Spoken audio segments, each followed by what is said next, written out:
Wait a minute. Listen, you great, big, wonderful genius of a newspaper man. You came down here to shoot some life into this dying paper, didn't you? Well, the whole town's curious about John Doe, and boom, just like that, you're going to bury him. There's enough circulation in that man to start a shortage in the ink market. In what man? John Doe. What John Doe? John Doe, the one I made up. Look, genius, now look. Suppose there was a John Doe and he walked into this office. What would you do? Find him a job and forget about the whole business, I suppose, huh? Not me. I'd make a deal with him.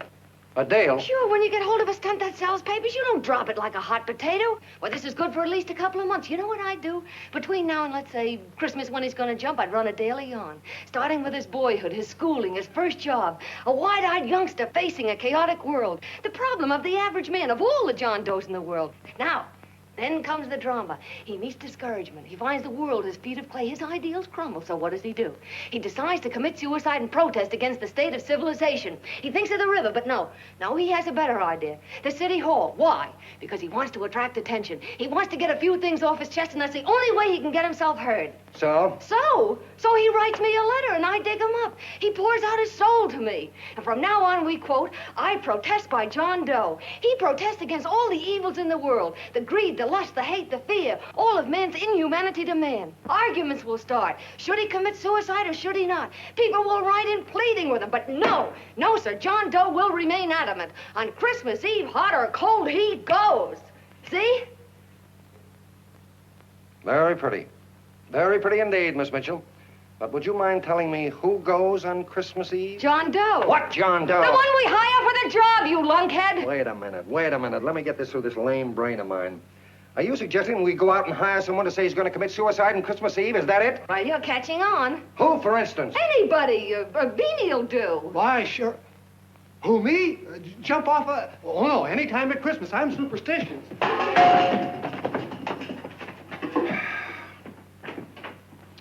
Miss Mitchell, do me a favor. Will you go on out and get married and have a lot of babies, but stay out of newspaper business. Better get that story in, Hank. It's getting late. You're supposed to be a smart guy. If it was raining $100 bills, you'd be out looking for a dime you lost someplace. Holy smokes, wasting my time listening to this mad woman. Look, Chief, look at the Chronicle is running on John Doe. They say it's a fake. Why, the no good, the... John Doe story, amateur journalism. It's palpably phony. It's a wonder anyone is taking it serious. What do you think of those guys? That's fine. Now fall right into their laps. Go ahead. Say John Doe walked in and called the whole thing off. You know what that's going to sound like on top of this. That's all, Ned. Thank you. All right.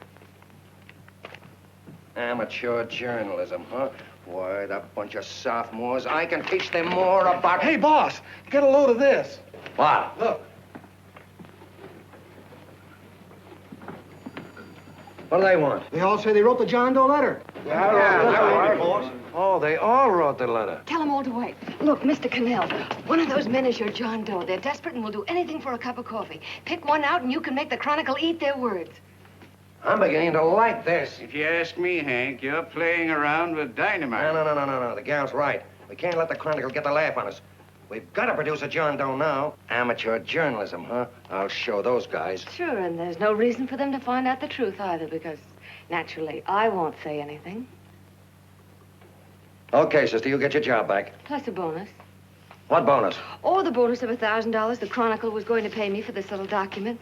You'll find it says that I, Ann Mitchell, hereby certify that the John Doe letter was created by me. I can read. Sorry. You think this is worth $1,000, do you? Oh, the Chronicle would consider it dirt cheap. Packs everything, including a gun. Okay, sister, you got yourself a deal. Now let's take a look at the candidates. The one we pick has got to be the typical average man.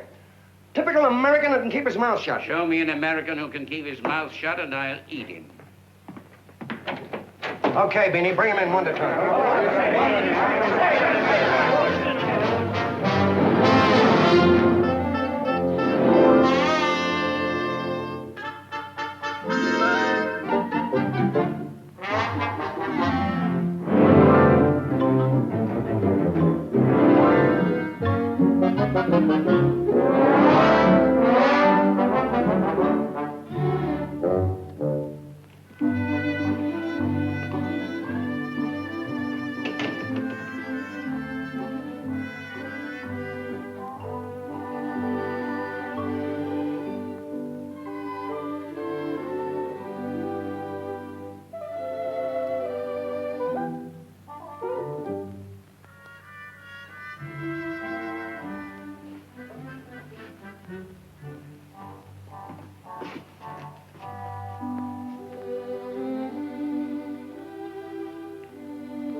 Did you write that letter to Miss Mitchell?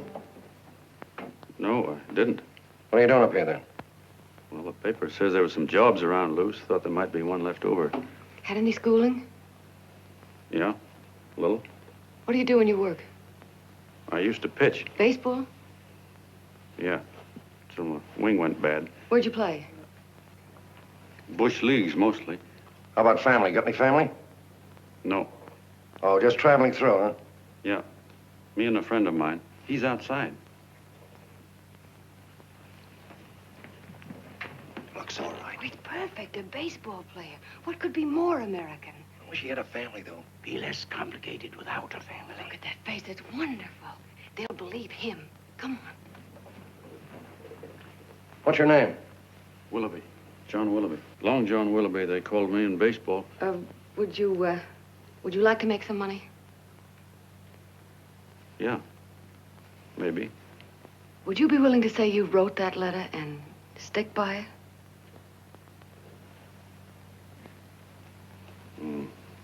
I get the idea. Yeah, maybe. That's our man. He's made to order. I don't know. He don't seem like the kind of a guy that'd fall in line. When you're desperate for money, you do a lot of things, Mr. Cannell. He's our man, I tell you. He's fainted. Come on, Get the water quickly. Hurry up, Pop. Oh, Right here, sit down. you all right? Yeah, I'm all right.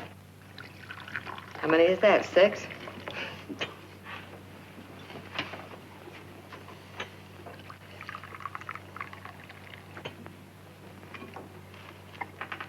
Pretty hungry, weren't you?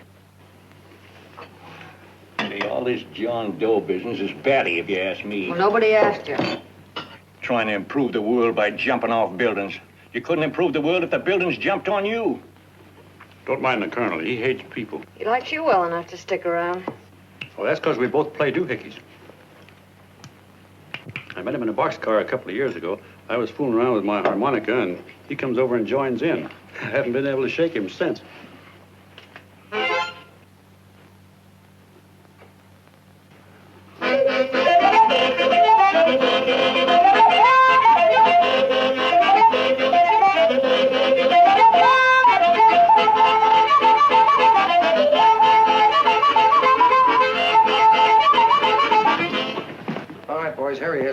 No, you can't take pictures of him like that, eating a sandwich and with a beard. But he's going to jump off a building. Yes, but not because he's out of a job. That's not news. This man's going to jump as a matter of principle. Well, maybe you're right. We'll clean him up and put him in a hotel room under bodyguards. We'll make a mystery out of him. Did you speak to Mr. Norton? Thinks it's terrific. Says for us to go the limit. Wants us to build a bonfire under every big shot in the state. Oh, swell. Is that the contract? Yeah. What's he doing here? Friend of his. They play duets together. Duets? But can we trust him? Oh. I trust him. Oh, you trusted me. Well, that's fine. I suppose he trusts you, too. Oh, stop worrying. He's all right. Okay, but we don't want more than a couple of 100 people in on this thing. Now, the first thing I want is an exact copy of the John Doe letter in your own I've handwriting. got it already. Here. Now, that's fine. Now, I want you to sign this agreement. It gives us an exclusive story under your name, day by day, from now until Christmas. On December 26th, you get 1 railroad ticket out of town.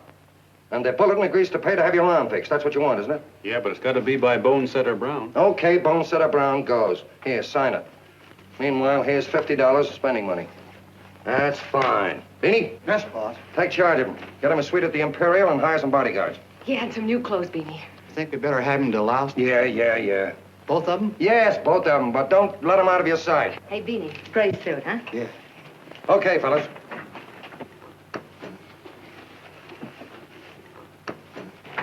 Take it easy, John Doe. And you start pounding that typewriter. Oh, boy, this is terrific. No responsibilities on our part, just statements from John Doe, and we can blast our heads off. Before you pop too many buttons, don't forget to make out that check for $1,000.